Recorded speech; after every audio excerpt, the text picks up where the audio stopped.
Welcome to the future.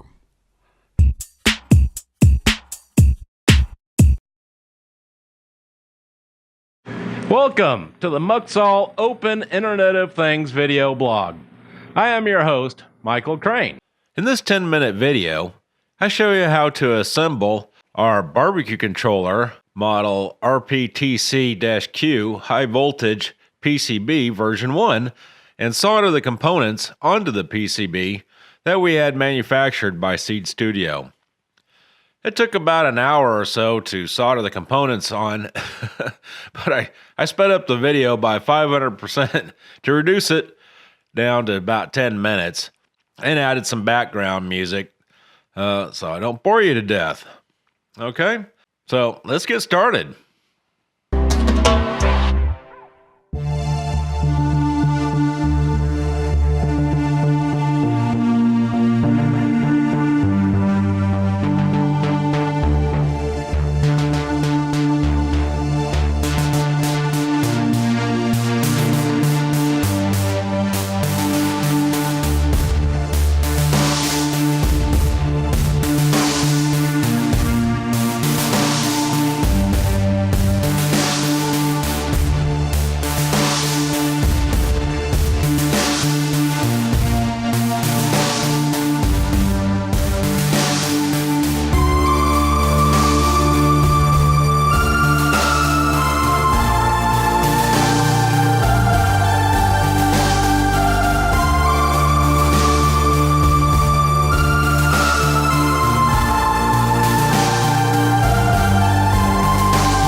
Don't forget, you can support the Muxall Open IoT channel by donation using a credit card and PayPal, or by purchasing products at the Muxall store. Details and links are in the description under this video. Well, that's it for this video. If you liked the video, give it a big thumbs up, that helps, and hit the subscribe button, that really helps. If you have any questions or comments, post them in the comments under this video. Thanks for watching, and I'll see you next time.